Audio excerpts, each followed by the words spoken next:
Hey y'all, and welcome to PolitiBrawl. My name is Brian, and Paris Denard, deep in enemy territory, completely wrecks this angry woke Karen live on CNN. Democratic norms, ideals, common decency, telling the truth, expecting the President of the United States to behave like an adult. Apparently, these are things that are sour grapes all of a sudden. If Barack Obama did a fraction of what Donald Trump did just at that rally last night alone, you, Paris Denard, would be on here going off about how unpresidential Barack Obama is. So I don't want to hear it about us, you castigating those of us who call the President of the United States out for being a liar. So don't even try it that just because the things are going well with tax cuts, that makes this all worth it. Is it really? Well, I think you could be respectful to the President of the United States and try that on with your rhetoric towards him when he you want to talk about respectful democratic of the office norms. of the presidency. When he acts like a president of the United States, then I'll show him the respect that that office deserves. But until then I will continue to call out the fact that none of this is normal. Well, the American people who voted for him and the people in that rally disagree with you. 35%. 35%. He still won. He lost the popular vote, and overwhelmingly now he is unpopular. And he's still the President of the United States. Go back to civics. It's basically how it happens. You win the Electoral College vote. It worked for Clinton, it worked for Obama, it worked for Bush, and it worked for him. So get over it. And elections have consequences. And the consequences is a low unemployment that we have. The consequences that we have is the fact that this president is bringing international dictators to their knees, and he's going to have cutting deals with North Korea and the peace that we have there. Moving the embassy in Jerusalem. He is doing positive things on an international stage. He's doing positive things on a domestic stage. When I looked at the executive order that he put out talking about reforming criminal justice and we're the reentry. laughing stock of the world again. People are not taking us seriously. No, we're not the laughing stock of the world. You may just be upset because your person did not win the election. I'm not upset about that. I'm people, upset because the President of the United States is embarrassing this country, and he's behaving like an authoritarian. And that's why the President of France is coming here for a state dinner. If he was such an embarrassment, they wouldn't be coming here. The President is more concerned about crowd size and performing for people than he is about governing for what's in the best interest of this country, not his own ego. That's what I'm upset about. That was a political rally. That's what you want the president to do. He needs to do it. I don't want the president to behave like a reality show joker. No, I don't want that. Well, he's not doing that. I'm sorry that you feel so passionate about this situation. Yeah, I'm passionate about the fact that the office of the... Okay, all right. We are not ready for this conversation. Because on one hand, she does have a single point. Donald Trump is not presidential. Well, that's because he's Donald Trump. He's not going to act the way a president should normally act, and most presidents don't do that anyways. What this is actually about is not about Donald Trump's record, which is pretty stellar for the most part. He fumbled a few things here and there. That's going to happen when you have no political experience. But compare his record to Joe Biden's. One gave us tax cuts, 3 great Supreme Court justices, which, by the way, shout out to Paul Ryan and Mitch McConnell. We have to give credit where credit is due. And Donald Trump approved of these people correctly. So we got a great economy from those tax cuts.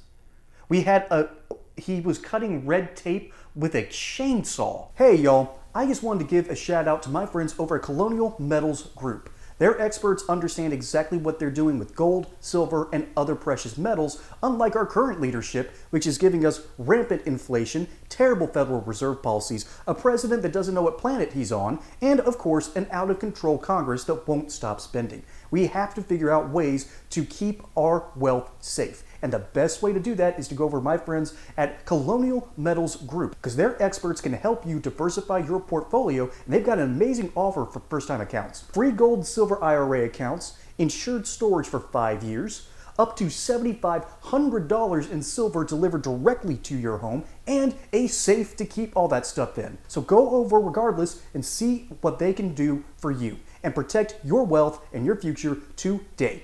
Now, back to regularly scheduled programming. And just obliterating some of the more insipid notions of OSHA and the EPA and allowing businesses to expand. This creates more capital, all right? When you create more capital, you've created more wealth. When you've created more wealth, you can tax more, all right? This is something that proves to me that Democrats don't know what they're talking about, and neither do their voters, which is why they vote based on their emotions rather than their logic. This lady has no grounds in logic, except for one. She does understand where someone is supposed to act in a certain way, but then this still isn't really logical. It's societal. It's social. What she's really admitting here is that Trump isn't behaving the way I want him to behave. This is an insipid attempt to control someone that is outside of your purview. That's the real reason she's angry. She's not angry because she lost, and her candidate lost. Thank God. Ugh. I might have been drafted and sent to the front lines in Ukraine if under Hillary Clinton. That might have legitimately happened. Because she is deep down a war hawk. What her record on Benghazi? There's only one of two reasons that the Benghazi incident happened. Either they fumbled the ball on purpose, or they realized that there were CIA operatives in the area, and that compromise was so great that it cost those 4 members of Benghazi that were can't say certain words on this platform, unalived that day. So, I've explained what's really going on here, but now I've got to pivot in a different direction. Paris, I am so sorry. Paris Denard has to be in enemy territory and go up against these insipid people. Did you notice the body language going on with almost all of them? He's uncomfortable, the moderator's uncomfortable, and arguably dismissive, and then the lady, I'm not even going to bother looking her up, was absolutely frothing at the mouth angry. Why are these people like this? Paris doesn't want to be there, but it makes him money, so he does. The CNN host doesn't want Paris on the show, but they need a dissenting opinion in order to at least give the illusion to their audience that they're fair and balanced. And then you have this other lady, wild-eyed crazy, yelling and screaming the whole time. That's what CNN is reduced to. All right, I'm a Georgia boy. I should be in CNN's back pocket. I can't. I can't because of how terrible and deeply rotted that institution is. As a matter of fact, on the day of the 2020 riots, I kind of laughed at the fact that they were smashing the windows of the CNN building.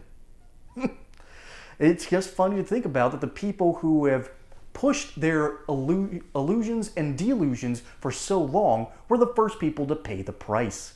It was gloriously ironic, and I am here for it. Now, I can't condone the destruction of property, but I can laugh at it. I can. We live in an absurd world. Might as well laugh into the abyss than cry about it. Or worse, blink. So folks, what's really going on here is CNN trying to remind its audience that the orange man is bad.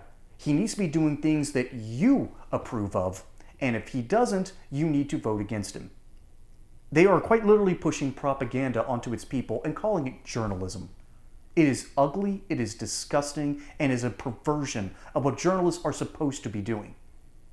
That's why I have so much respect for Tucker Carlson, and more importantly, Matt Taibbi, who was a major whistleblower in the Twitter files.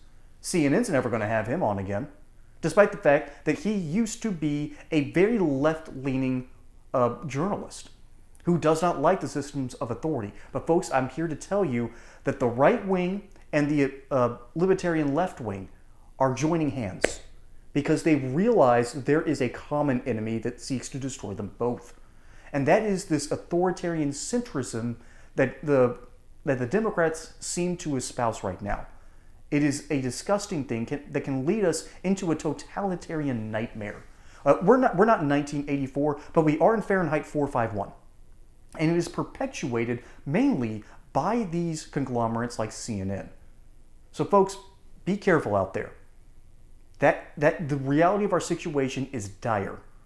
And we're again having to ask ourselves, do we vote for the guy who's mean to people, or do you vote for the guy that has given us record inflation, terrible policies, doesn't even know what planet he's on, and is probably being on life support? And we have seen the image of him coming off his CPAP machine because he had to sleep until noon just to be recharged. This is not a presidency, and we deserve something better. Folks, my name is Brian. Hope you enjoyed this segment here on PolitiBrawl. Don't forget to like and subscribe. Catch you on the next one, and until then, y'all have a good one.